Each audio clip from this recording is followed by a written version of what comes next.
helped me to achieve my own success. Now, this was the first book that I wrote 12 years ago. This book is called I'm Gifted, So Are You. How many of you have seen this book before? Wonderful, right? It's translated to Vietnamese as well. Okay? Now, I wrote this book 12 years ago to launch my career in Singapore, because at that time I was nobody. Nobody knows me in Singapore. So, I wrote this book when I was in the university. I was still studying, about to graduate. Why did I write this book? Those of you who know a bit about my history, you know that when I was young, I was a lousy student. I was lazy, I had no motivation, I failed many of my exams. And in Singapore, I ended up in one of the worst schools in Singapore. And then at the age of about 13 years old, I decided to change my life. I decided to wake up. And I attended a lot of seminars, just like you. I read many books, just like many of you. And when I attended the seminars and read the book, I got inspired by other people. We must always be inspired by other people. So I got inspired. And at 13 years old, I said, I want to change my life. I want to be a success. I want to be number one. Okay? So I started studying very hard. And from the bottom of the school in Singapore, I became one of the top students in Singapore. I went to the National University of Singapore and became one of the top students. So at that time, I was inspired. I said, hey, I want to write a book to teach other students how to succeed. I want to write a book to teach other students how to be a top student. So that was why I wrote the book. Now, here's the problem. After I wrote the book, it's called a manuscript. Right? Now, I knew that it was a good book. I knew it would help people. But the problem is, I had got no track record. I've got no credentials. At that time, I did not even have a degree. So who will read my book? I'm a nobody. I'm so young. I was only about 24 years old. Who will read my book? So I knew that I had to get a good publisher to promote the book. A good publisher that would give me the credibility. Yeah? So I took the manuscript and I went around to find a publisher. I went to the famous publishers, like Simon & Schuster. You know what they said to me? They said, we're not interested in your book. I said, fine. Went to another publisher, called Prentice Hall. They looked at the book, they said, I don't think your book will succeed. There's no market for a book. We're not interested. So I went to another publisher, went to another publisher, went to another publisher. I even went to a publisher called Penguin Books. There's a publisher called Penguin Books. And they even said to me, I'm sorry, but your book will not be successful. I thought, my God, even the bird doesn't want me. Okay. How to succeed, right? I didn't give up. I went on and on and on. And I was rejected by more than 10 publishers. No one would give me a chance. They say, you're too young, you've got no experience, no one will read a book. So eventually, one day, one publisher saw the manuscript. And he said, wow, this is interesting. And they called me up, they said, you know, Mr. Khoo, we want to publish a book. I was so excited. And this company that decided to do it is called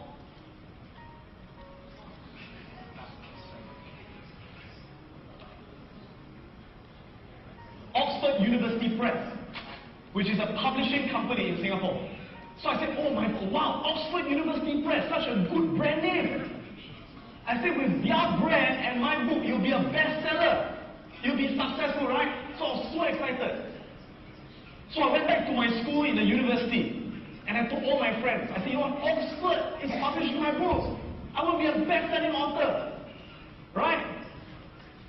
So I thought, sure to be successful. Now, the year was June 1998. In June 1998, my book was supposed to be launched in all the bookshops in Singapore. I was so excited. Okay? 1 week before that, I couldn't sleep. Right? Because I had all these visions, I had all these fantasies. I imagine when I go to a bookshop, I see my book on the display, bestseller. I imagine my book everywhere. I imagine people queuing up to buy the book. I imagine I sign autographs. I imagine people take pictures, you know. Oh, I'm just so excited. I say, wow, you know, I'm going to be a best-selling author, like Anthony Robbins or whatever, right? Guess what? It did not happen. Let me tell you what happened. In June 1998, on the day of the book launch, I went to the bookshop. Yes, I went to the bookshop and I walked inside waiting to see my book. I walked in and I looked. I couldn't find my book anywhere. And so I called the publisher and said, "Excuse me, isn't the book being launched today?" They said, "Yes." I said, "I don't find the book anywhere." They said, "Where are you?" I said, "I'm in Borders." You know Borders? Borders is one of the most famous bookshops in USA, also in Singapore, the biggest bookshop, Borders. And I said, "I'm in Borders." And they said, "Oh, I'm sorry, but your book is not selling there." I said, "Why not? It's a new book. Why isn't the big bookshop taking my book?" They say, "Mr. Adam, you must understand. You are a first-time author. You have got no experience. You have got no track record. The big bookshops will not give you the space to put your book." I said, "Where's my book?" They said, "Only the small bookshops will take your book." Small bookshops? Yeah, the lousy bookshops. So I said, "Okay, at least it's selling somewhere." I said, "Where?" So they gave me the name of some bookshop very far away, which I never heard of before. I said, "Okay, fine." I traveled all the way there to this small bookshop in Singapore. I went inside, I looked. I still couldn't find a book. Not even in a small bookshop. So I went to the person in charge and I said, "Excuse me, do you have this book, I'm Gifted, So Are You?" She said, "Ah?" I said, "I'm gifted, so are you." She said, "I don't know. See yourself." So I went there, I checked. And after 20 minutes, I found my book. 4 copies. 4 copies. And it was not even displayed on the shelf. You know where it was? It was on the floor. It was right on the floor. Here. It was not displayed this way, it was this way. You know? And it was stacked on top of a lot of other books. So I looked at it and said, "My book! Where was book? Who can find the book?" Right?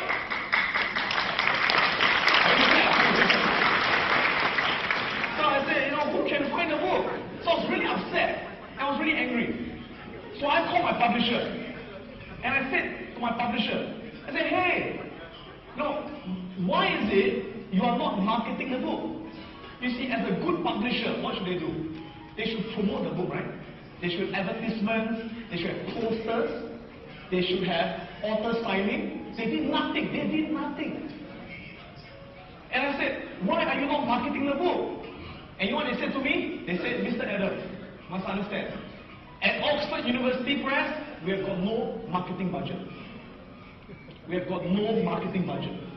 I said, "Why?" They said, "Because normally we only publish dictionaries. We only publish dictionaries." I said, "What? You only do dictionary?" "Oh, we also do encyclopedia." And they said, "We don't normally do your kind of books, so we have no marketing budget." I said, "But I thought Oxford University is a very big company." They said, "Yes, we are big. In London. Singapore, small, no budget." So I said, "But if you don't promote the book, who can find the book?" They said, "I'm sorry, there's nothing we can do." So how did I feel? How did I feel? I felt like a what? I felt like a victim, right? I said, "It's unfair. I wrote a good book.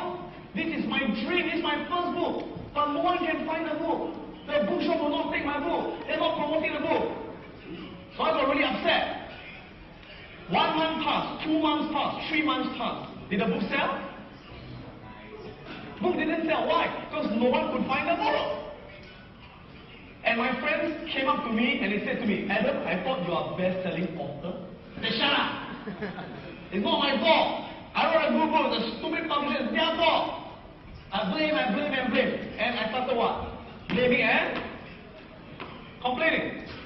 So as long as I blame and complain, did the book sell? Nothing happened. So one day, a friend of mine, he said to me, he said, "Adam, your book will never sell unless you take responsibility."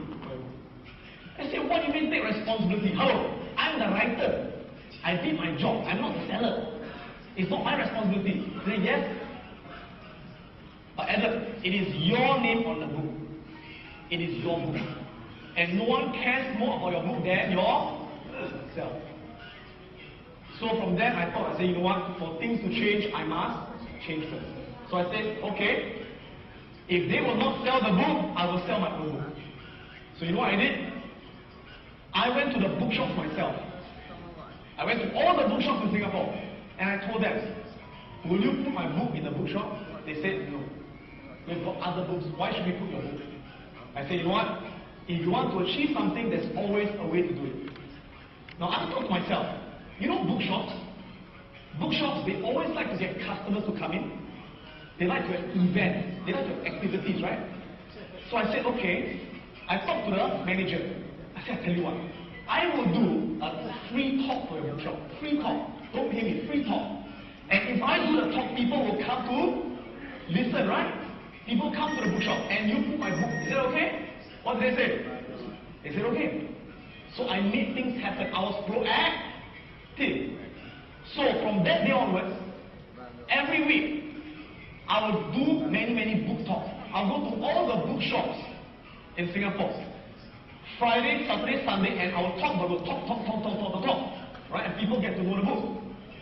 And I also went to a lot of the schools in Singapore.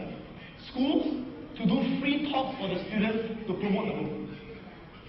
And I even printed my own flyers, like flyers, right?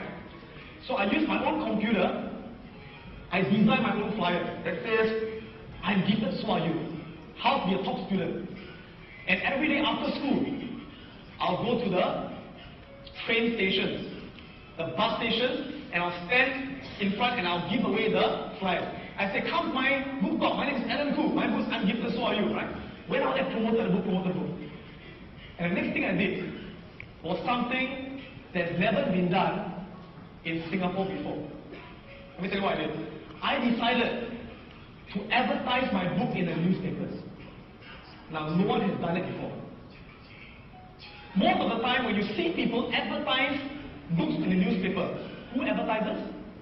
The bookshop or the publisher.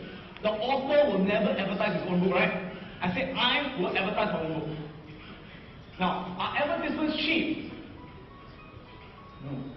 One advertisement this size in Singapore is about $2,000 US. One advertisement. I decided to put 4 advertisements. 8,000 US. Now at 24 years old, that was my life savings. For many years, I worked as a waiter. I worked as a salesman. And I saved my money, for 20 years. This is my savings. And I decided to take all my savings and put it into that advertisement. And one of my friends, who is an experienced author, he has written many books in Singapore. He said, Adam, what you're doing is very stupid. I said, why stupid? He said, because Adam, it's not your job to sell the book. It's the publisher's job. I said, but if I don't sell it, they won't sell it. It's my book. He said, Adam, you must understand. Even if you sell the books, you will not make back your money. Let me explain why. You know when you buy a book that I wrote, I get paid a royalty. Right? When you buy my book, I get paid a royalty, right? Do you know what the royalty, by the way? The royalty that I get paid is 10%, not of the sales price of the book. It's 10% of the profits of the publisher. 10% of the profits of the publisher. Which means my book in Singapore sells at $28. When people buy the book, you know how much I get? $1. I get $1. So who makes most of the money? Who makes most of the money? The publisher and the bookshop. And my friend says, Adam, Singapore is very small. Singapore is a very small market. In Singapore, an average book sells about 2,000 copies. Average book, average. He said, even if your book is a good book, it will only sell, bestsellers sell 5,000 copies in Singapore. 5,000. He said, 5,000. multiplied by $1. How much is that? $5,000, right? So you say, Adam, you put in $8,000 advertisement, you get $5,000, you lose money. Stupid! Stupid! But you know what I said? I said to myself, even if I lose money now, it's okay. Why? I think in the future, I think long term, I think if my book becomes successful, I become famous in Singapore. I become famous, I will build my business to be more successful. I said the book is only a marketing. It's only a tool for marketing. So I decided to spend the money. I took out the $8,000, and I advertised it everywhere. And people got to know about my book, right? And I can tell you that when you do the talks in the bookshops, it is not easy. See, like today, all of you calm down, you're sitting down listening to me, right? When you do book talks, you talk in a bookshop, people don't come to listen to you. They come and buy books.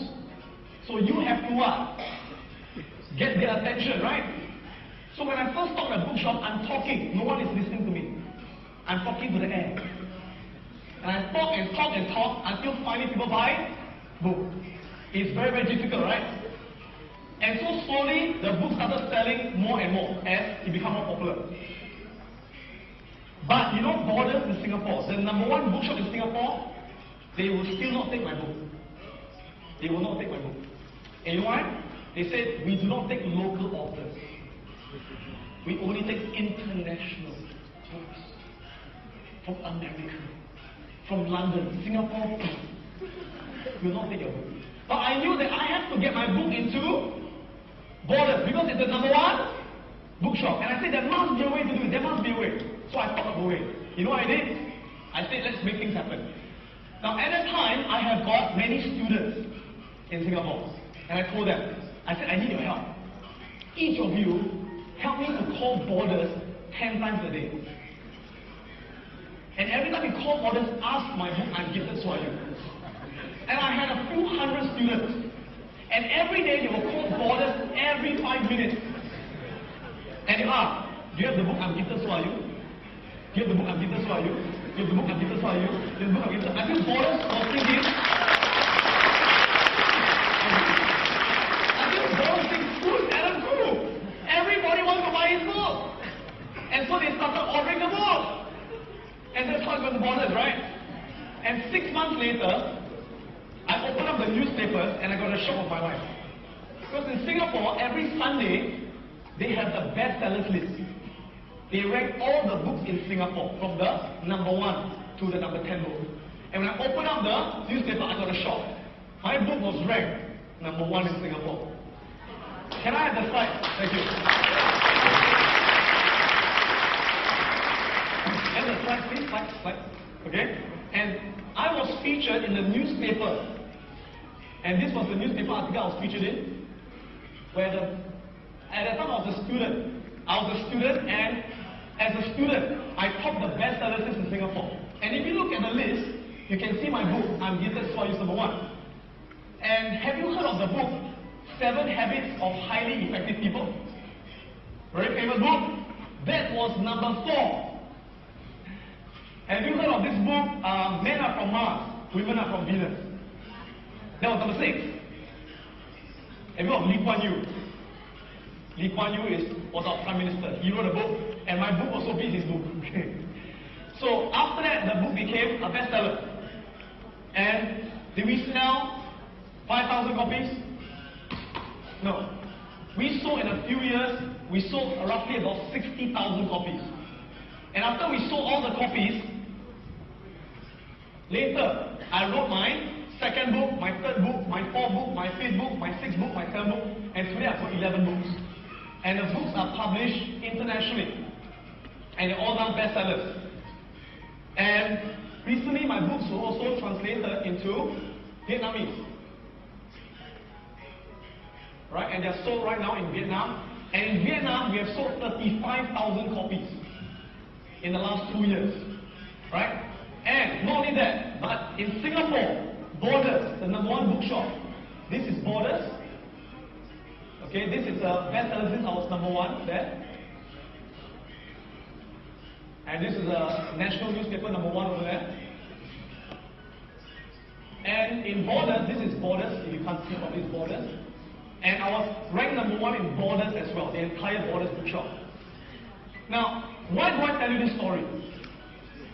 I tell you this story to share with you a very important lesson I've learned. And the lesson is this. Very often in life, when we got dreams, we got goals, many people will not give us a chance. Many people will not give us a chance. And if people don't give us a chance, don't complain. Don't blame. Because if you do, nothing will change. But when people don't give you a chance, what do? You make your own chance. You make your own opportunities. You create your own opportunities. And many times in life, that to achieve things, there are things that must be done that is not our job. It's someone else's job. Or if we keep thinking it's someone else's job, it never gets done. Sometimes we just got to take action and do it and make it happen for ourselves. Does this make sense? Yeah? So I hope that you learn something from this lesson. Can I give you a little exercise to do? Exercise? Yeah? Because I believe if you just input, you don't really learn anything. You got to output as well. When you output, you learn even more. So I'm going to give you a little exercise, and during this exercise, please stay back and do the exercise. If you really have to go to the toilet, it's really urgent, run quickly and go. If not, stay here to do the exercise. Is that okay? Okay, so here's the exercise. And the exercise, I think, is on page 7. Page 7. Page 7. And I'm going to show you how to do this exercise. And I'll ask some of you to share what you have learned, yeah? Can I have the video over here? Okay.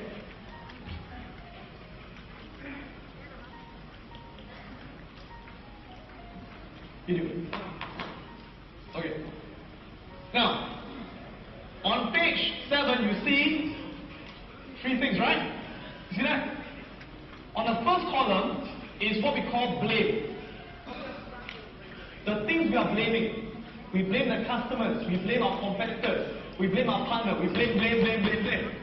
And as long as we are here, our business can't change. We can't change. On the second column is what we call take charge. From blaming, how can we take responsibility? And the third column, it is called new actions. What are the new actions you can take to change the results? So let me give you an example. Every time I work with business owners, I work with entrepreneurs. Many business owners always blame these group of people. They always blame their staff. Isn't it true? They always blame their employees. They say, Adam, my business can be better if I got better employees. My business can be more successful if I got better employees. They say, Adam, my competitor, they got better staff. Why can't I get better staff? Why are my staff so lazy? And they blame the staff. They say my staff are lazy. When I first hire them, they are motivated. But after a while, they become lazy. How many of you find this to be true sometimes? That some of your staff are lazy? Any of you? Staff are lazy? Okay? Or they say, my staff, they are not motivated. Or they are not proactive. They are reactive. Okay? Let me ask you a question. As long as we blame our staff, will our business change? As long as we blame our staff, will our business change? Our business will never change. Right? Because if we blame our staff, remember then our staff are controlling our business. We are not controlling our business. So if we want to change our business, we need to take charge. We need to take responsibility. So as a boss, we must ask ourselves, how are we creating the situation? Why are my staff lazy? Why are they not motivated? How am I creating it? What are the decisions I'm making? What are the actions I'm taking that's creating this problem? So for example, how could a boss take charge? The boss could say, maybe they are lazy because I did not hire the right staff, right? I did not recruit the right staff. So maybe it's because of the way you recruit your staff. During the interview, you did not ask the right questions. You did not select the right person. Or it could be you selected the right person, but you did not do enough training. You did not train them. And that's why they do not perform, that's why they become lazy. Or it could be because you hire the right staff. You train them, but they are not motivated. Why? Because of the wrong way you pay them. The compensation. Let me give you an example, like in Singapore. In Singapore, I've got about 24 trainers, teachers. Yeah? Now, most of my competitors, they pay their teachers fixed pay. You know fixed pay? So they pay a fixed pay of, for example, they pay maybe fixed pay of 2,000 US dollars, fixed pay. So they work more, 2,000. They work less, 2,000.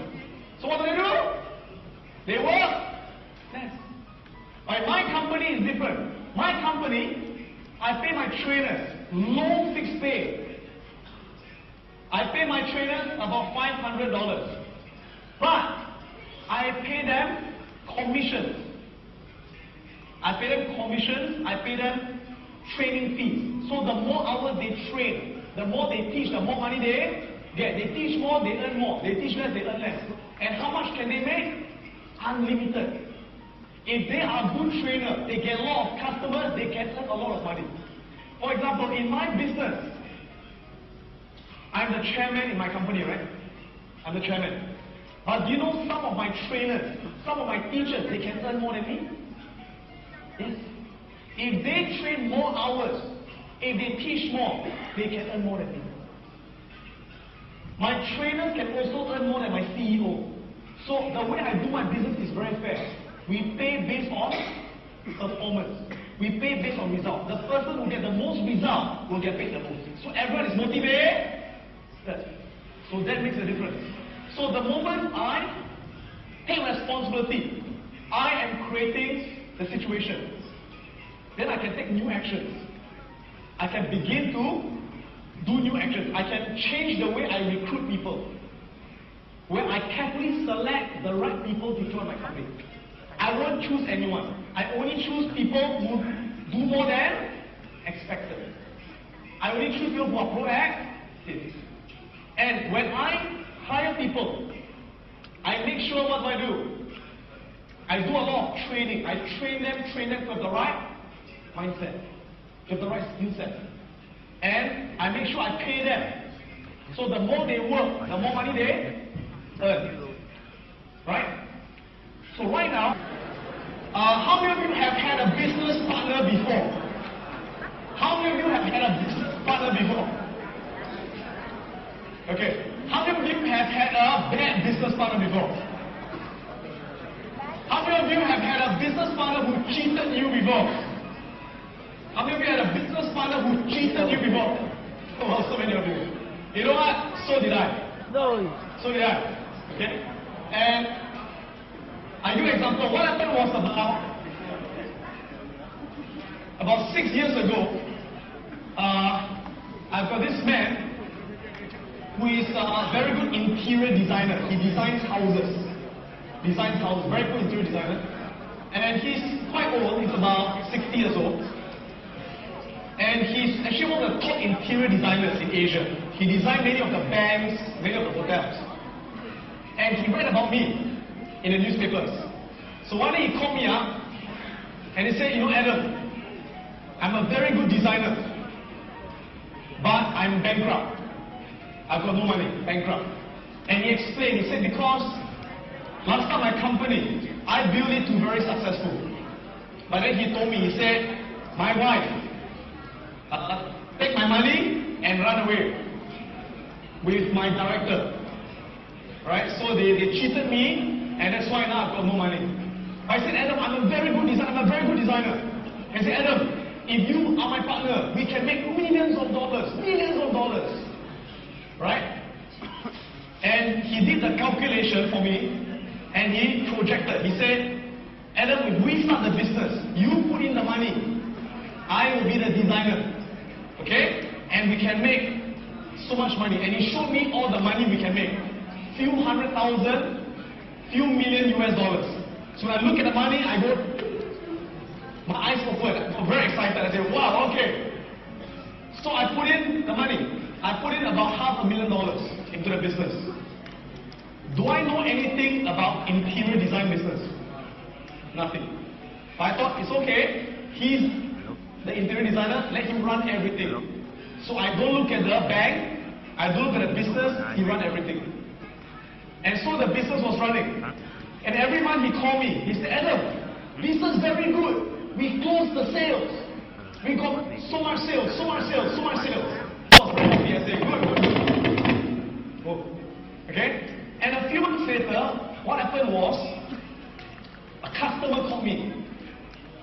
And he said, we hired a company to do the house, the interior design.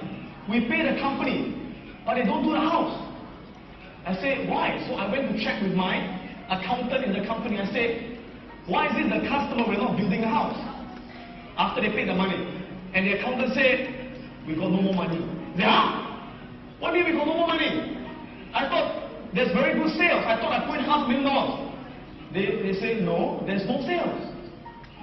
And later I found out that my partner, he has been taking out the money. Every month he takes out the money and he spends the money. And when a customer hires a company, when they put in the money, instead of using the money to build a house, he takes the money and he pays his old debts. He pays what he owes other people. And the next thing I knew what happened, the company had no more money. And many people started suing the company. Now that company has got two directors.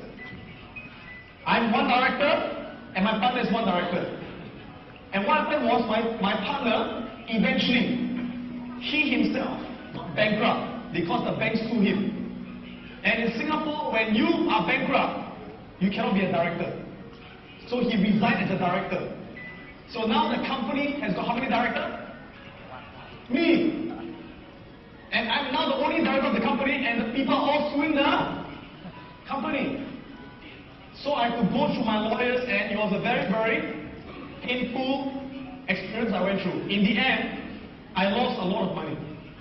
And it affected my reputation as well. And after that, what happened? I said at first, it's not my fault. It's because of the partner is dishonest. The partner cheat my money, right? But later I told myself, if I blame him, then I will never learn the lesson. Next time, I will continue to be cheated by other people. So instead, I take responsibility. I said, the reason I lose my money is because I was greedy. It's because before I make the company my partner, I did not check his background. I did not monitor the business. And that is why I lost money. So I begin to take responsibility. Later I found out, by talking to many people in the design industry, that this man has cheated many other people. I'm not the first one. I'm the fifth one. He has cheated many businessmen. So I told myself, it is my fault.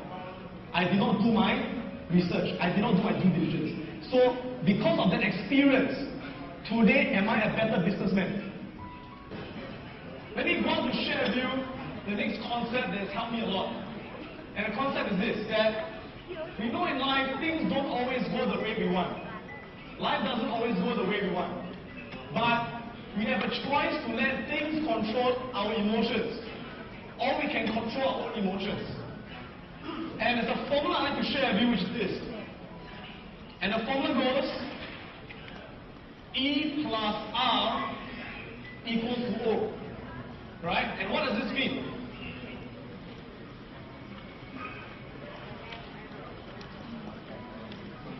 I'll show you where it is on the notes in a while. Don't worry. I'll show you it's in the notes later. Yeah? So just take a look at this formula. And what does E stand for? E stands for event. Event. Okay? Let's all say it together. Everyone say event. Okay. What's an event? An event is anything that happens to us. For example, if you're born in a poor family, that's an event. If you're born in a rich family, that's an event. You've got a good wife, that's an event. You've got a lousy wife, that's an event. The economy go into a recession, that's an event. Your company wins business, that's an event. Your staff leaves your company, that's an event. So events are things that happen to us all the time. Some events can be good, and some events can be bad. Now, can we control every event that happens to us every day? Can we control every event that happens to us every day? Yes or no? No, we can't. Right? Like for example, imagine you're a windsurfer. You know windsurfing? As a windsurfer, can you control where the wind is blowing from? Can you control where the wind is coming from? You can't control the wind, right? So if you're windsurfing and the wind changes direction, and if you blame the wind, you say, stupid wind. Right? Can you control the wind? You can't control the wind, so why blame the wind? There's no point blaming something you can't control. But you can't control the wind. Can you control your sail? You can control your sail. The wind changes direction. And if we change our sail, we can still go in the direction we want to go. But you see, a lot of people in life, they believe that the event is what creates the outcome. They believe the event creates the outcome. So they believe, you know, because I'm born in a poor family, so I got no money, I got no opportunity, that's why I'm poor. Or they believe that the economy is in a recession, so there's no customer, so that's why my company goes bankrupt. Or I got a lousy partner, I got a lazy partner, so my business will fail. A lot of people, they blame the event, right? People who are very successful, is it because they got all the good events? People who are very successful, is it because everything goes the good way, the way they want it to go? Yes or no? No. We know that some of the most successful people in the world, they go through the worst events. The worst things happen to them. They got the worst partners, the worst family, the worst economy, but they are still successful. Why? Because they believe the event does not affect my outcome. But what affects my outcome is the way I react or the way I respond to the event that affects the outcome. Everyone, let's say this together. Everyone say, respond. Respond. Okay? So out of 100%, thank you. Respond, right? Out of 100% of the outcomes, 10% comes from the event. But 90% comes from the way that we respond. Now we can't change this. We can't change it. But can we change this? Can we control this? We can't control this. We can't control what happens in the outer world. But we have absolute control what happens in the inner world. So let me give you an example. How many of you have ever worked very hard on something before? You've worked very hard on a business, or you worked very hard on a relationship, but it failed. How many of you have experienced this before? All of us, right? All of us, right? Okay. So when you work very hard on something, you do your best and it fails. How do you feel? How do you feel? You feel angry? You feel disappointed? Do you feel happy? Do you feel motivated? Do you feel like giving up? Now, do we all feel the same thing? When all of us fail, we get a bad event, do we all feel the same thing? Do we feel the same thing? Who says yes? Who says no? The answer is no. We all feel differently, right? Depending on how we choose to respond. I give you an example. Let's say, for example, a person works very hard, but they lost a business. They lost the business. How will they feel? Depends. Some people, how will they respond? They will respond by saying, why? Why did this happen to me? Why am I so unlucky? Why am I so stupid? I'm such a failure. It's too difficult. I can never succeed. I'm giving up. Right? And if you respond this way, how do you feel? You feel like giving up and you will not take action. And what's the outcome? Will you succeed? You won't succeed. But some people, they go through that same failure. They lose the business, but they respond differently. They say, you know what? What can I learn from this? How can this make me a smarter businessman? How can this make me better than before? How can I learn from this? So next time, I can win a bigger deal than what I just lost. And if they respond this way, will they be more motivated to change and to take more action and get better results? Yes or no? Yes. So it depends on how you choose to respond. Let me share with you a story of a person I know who is very, very inspiring in Singapore. Can I go back to the slides?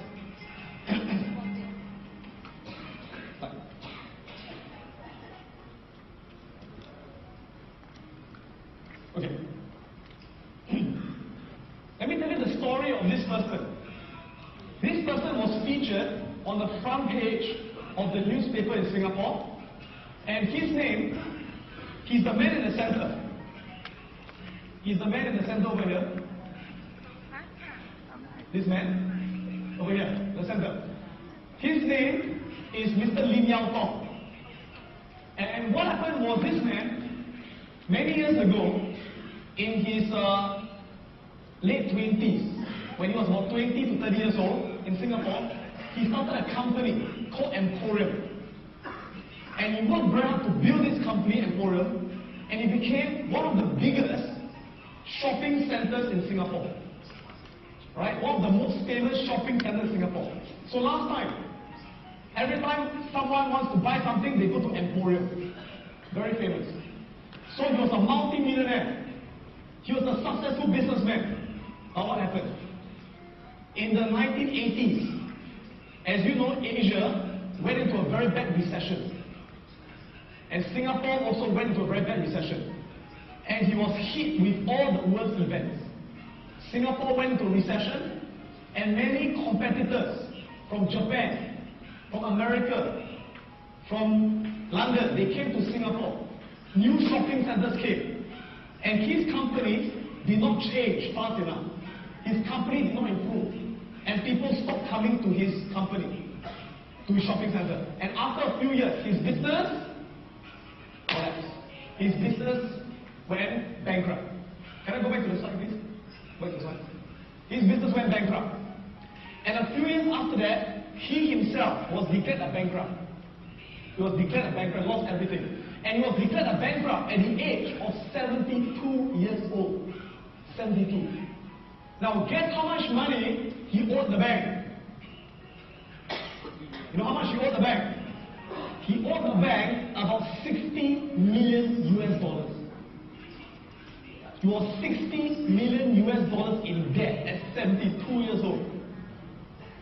Now let me ask all of you a question. Imagine if you are 72 years old and you went bankrupt and you owed 60 million US. How will you respond? Most people, they'll say what? It's over. I'm too old. I'll never make it back. God, why do you do this to me? Why? Right? And they'll respond by saying what? I'd rather die. And they take the gun. But the amazing thing was this guy, Mr. Lim Yao Tong. You go to the slide again, please. This guy, Mr. Lim Yao Tong. Okay? He had what we call the winner's mindset. The winner's mindset. Everyone say winner's mindset. Let's say together, winner's mindset. One more time, winner's mindset. He had the winner's mindset. What happened was, when he lost everything, the reporters in the newspapers, they came to interview him, and they asked him, how do you feel? How do you feel, right? The last 30 years, all your money is all gone. You are lost all your money. How do you feel? You know what he said? He said, it's not gone. I'm still a millionaire. I'm still rich. They said, huh? Are you okay? Are you crazy? You're bankrupt. How do you mean you're rich? And he said, this man said, he said, my true wealth, my true riches is not how much money I have in the bank. My true wealth is not what is in a car, is in a house. He said, my true wealth is what is here. He said, my true wealth is my mindset, my ideas, my experience, my knowledge. He said, here I'm still a millionaire. And he said, they can take away my house, they can take my car, they can take all my money, but they cannot take my mindset. And he said, as long as I'm still a millionaire here, you know what? I will make it back here. And he said, at 72 years old, I will start all over again. I'll start all over again.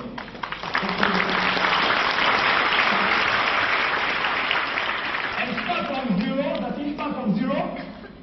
Is it zero? Zero? No! Minus 60 million. Minus 60 million. So what do you do? He left Singapore. He went to Malaysia. He went to Brunei. And he started all over again. Now he had no money.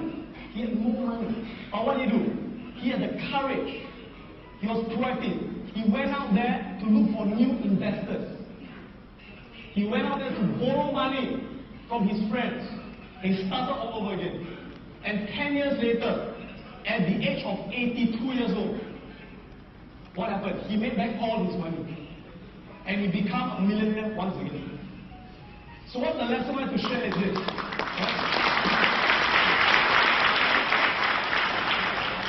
That every time I read this article, I get very inspired myself.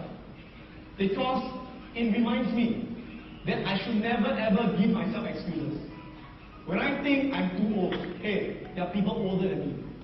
When I think that I got no money, there are people who are worse than me. Right? But it is not our event. It is how we respond. That is what makes the difference. How many of you here think that you are lucky? You are lucky. Okay? Lucky, you are lucky. How many of you think you are not lucky? Okay, interesting. How many of you think that no matter how unlucky you are, there are other people who are more unlucky than you? There are other people who are more unlucky than you. If you think you're unlucky, there are people who are worse. And some of these people could be even more successful. Is that possible? Is that possible? Yes. How they choose to respond. Okay? How many of you feel that right now, when something bad happens to you, you respond in a way that makes you feel bad, that makes you feel lousy, and you feel like giving up? Alright? How many of you want to learn how to control your response? You want to learn how to control the way you respond? Great. Let me teach you a formula. And this formula is on page 8.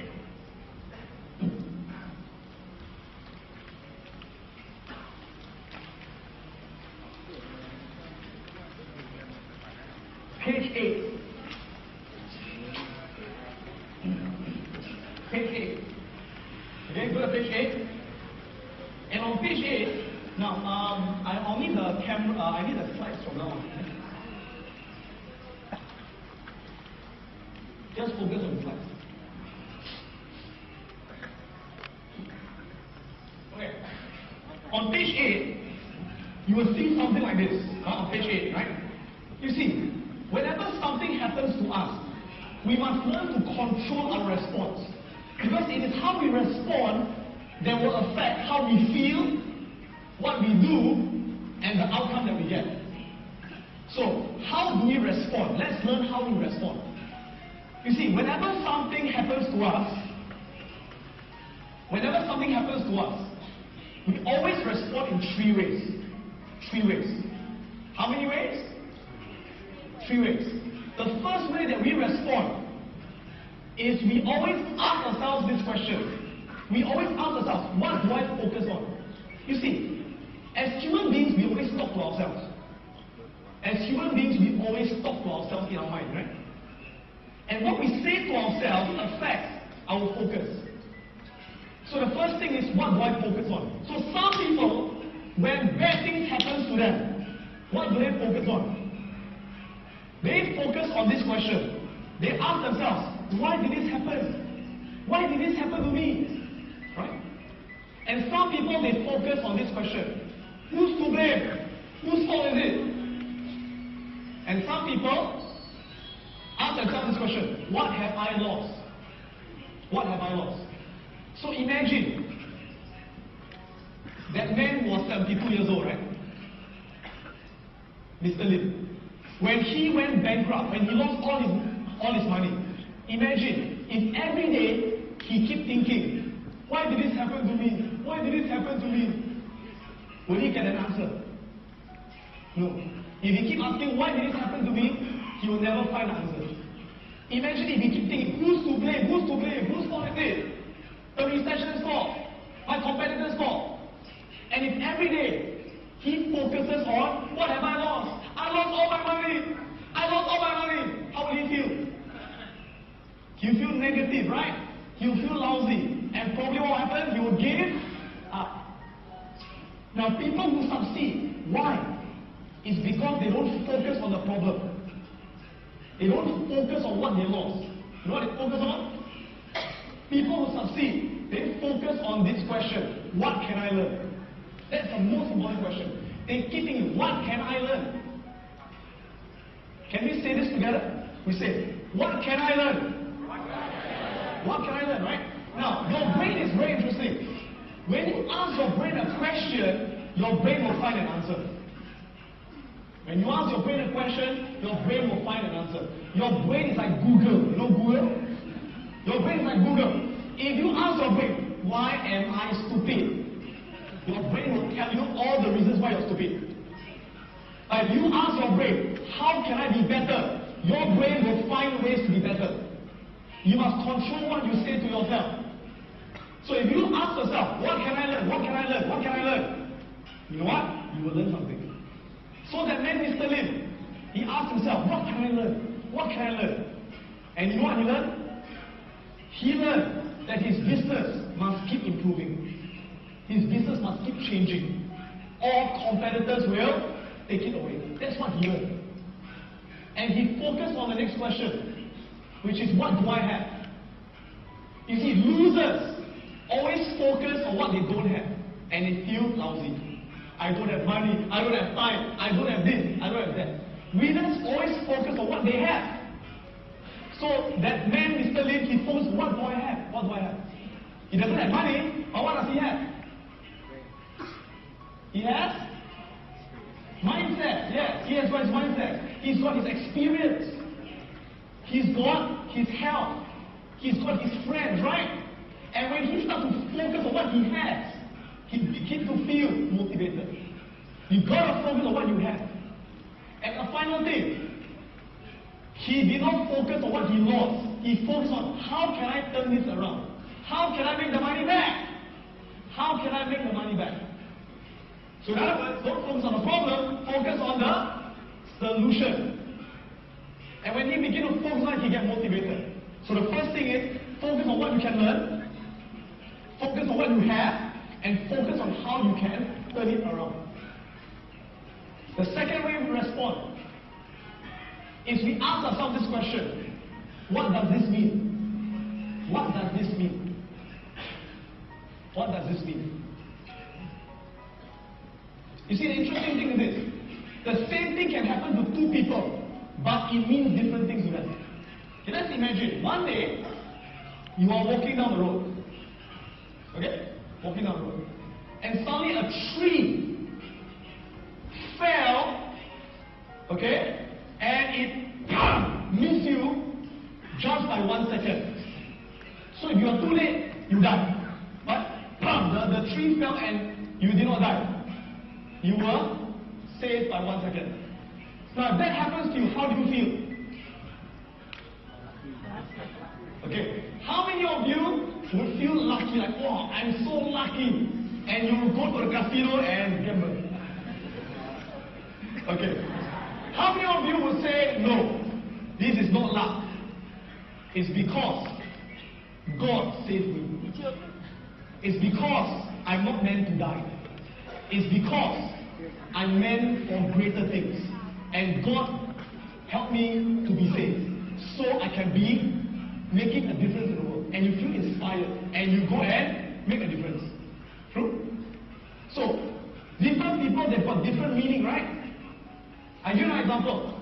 If like, for example, let's imagine you're married for 10 years. And one day, your wife or husband says to you, I'm going to leave you. I don't want you. Goodbye. What's the meaning?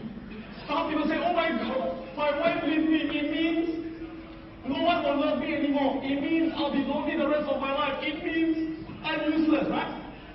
But some people, if the wife leaves them, they say, good. I find better life. I find a better wife or better husband who loves me even more. It's a blessing, right? So is it good or bad? It depends on the meaning that you give to it. What is the meaning? So some people, when things happen to them, they see it as a curse. They see it as bad luck. But some people, they say it's not bad luck. It is a blessing in disguise. It's a blessing in disguise.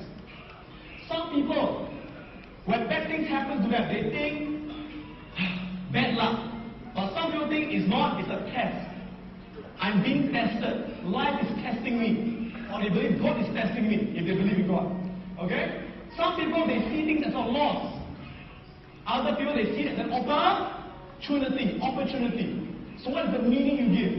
Losers always see things as a loss. Winners see things as an opportunity. What is the meaning you give? The third way we respond is we ask ourselves this question. What am I going to do? Can we say this together? What am I going to do? What am I going to do? Can we say this? Ready? What am I going to do? What am I going to do? Okay. So what do some people do? Some people, when bad things happen to them, they do nothing. Oops. Some people, they do nothing. Right? They just complain. But some people, when bad things happen to them, they will take action. But they take destructive action. They take negative action. They say, my wife leaves me, I will kill her. I'll kill her lover. Okay. But some people, they will take creative action. They say, my wife leaves me, never mind, go. I find a better one. What is the action we take? True? So, for Mr. Lim, who is 72 years old, when he went bankrupt, what is the meaning he gave? He said, it is a test. It is a test, and he starts to take new actions. Let me show you one last thing, okay, before we take our lunch break in a while. Show you one last thing. So once again, let me ask you a question once again. How many of you think you are lucky? Who thinks you are lucky? Okay, more hands down. Who thinks you are not lucky? Right, again. No matter how unlucky you think you are, there are people who have got less than you. I'd like to show you another story of another man who has inspired me a lot as well. And this man, his name is Nick Vujicic. How many of you have heard of Nick Vujicic? Who's heard of Nick Vujicic? Who's not heard of Nick Vujicic? Who has not heard of this guy? Okay? Now this guy, he's an Australian. Yeah? And if you think that you have a lot of bad luck, this guy is worse. Because what happened was, when he was born, can I have the video here? When he was born, can I have the video here? Video. Okay. Yeah. When he was born with no arms and no legs. He's got no arms and no legs. And he's only got one foot with two toes. Right? Now, let me ask you this. If you were born this way, would you think you're lucky? Probably not, right? And he was born this way. And what happened was, the day he was born, and the nurses delivered him, the moment they saw him as a baby, they started crying. Can you imagine? Can you imagine a baby born with no arms and no legs?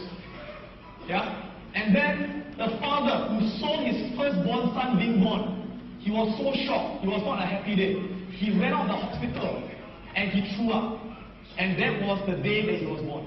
Imagine the day you are born, your parents are not happy. Your parents are sad. It's a tragedy. But after he was born, the doctors told the parents, they said, your son has got no arms and no legs. Next time he'll never be able to stand. He'll never be able to walk. He'll never be able to go to school. He'll never be able to get a job.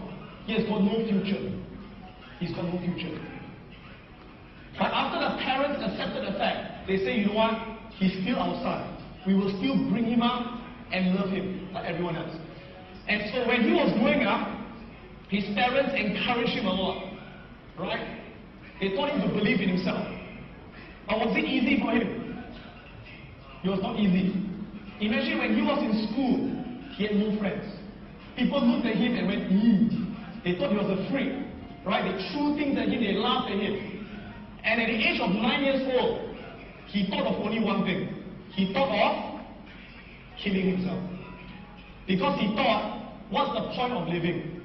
What's the point of having a life? I've got no future. Nobody will ever love me. Nobody will ever marry me. Why do I live? And one day, the mother went up to him. And the mother said, Nick, you're born without arms and without legs. Is it your fault? Is it his fault? No, same thing. If you are born poor, it is not your fault. Right? If you're born rich, it's also not your fault. But the mom said, Nick, you have a what? You have a what? Choice. Can we say this together? Everyone say choice. You have a choice. Thank you. You have a choice. What's the choice? Can I go back to my slides? Back to my slides. He said, you have a choice of what you want to focus on. Or what you want to focus on. You see, at first, Nick, what did he focus on? In the past, he kept focusing on, why did this happen to me? Why this happened to me? And he focused on, who's to blame? Whose fault? God's fault. Make me like that. And he focused on what he lost. He said, I've got no arms, I've got no legs. Think about it. If you focus on the first three things, how would you feel? You feel like giving up, you feel negative, right? But the mom taught him, change your focus. Change your focus. And he began to focus on, instead, what can I learn from this? He asked her, what can I learn? And he found an answer. Remember Google? When he asked himself, what can I learn? He realized, you know what I can learn? I can learn how to do things without arms and legs. I can learn to do things without arms and legs. And he began to focus on, what do I have? He stopped focusing on what he doesn't have. He focused on, what do I have? And you know what he has? He said, I can talk. I can speak. It's a gift. I can see. There are people who are born blind. It's a gift. I can sing. It's a gift. And when he began to focus on what he has, he began to get the confidence, the motivation. And he focused on, how can I turn this around? How can I turn the problem into an opportunity? But what's the most important thing? He changed the meaning. He changed the meaning. He changed the meaning. At first, when he's born this way, you know what he says? He says, it means I'm worse than other people. It means I got bad luck. It means I'm disabled. It means I'm just unlucky. But after that, he changed the meaning. He said, you know what this means? I'm not unlucky. He believes. God purposely made me this way. God made me this way to test me, to get me to inspire other people, to test my courage. That's what it means. He said it means I'm here to inspire the world. And the moment he saw himself as someone who is meant to inspire the world, he begins to then focus on taking action. So what did he do? He began to have a vision of his life, to have goals. And he set 5 goals for himself. His first goal that he said, when I grow up, I want to become a millionaire. He said, I want to be a millionaire by the age of 30 years old. Can you imagine someone like him say, I want to be a millionaire with no arms and no legs?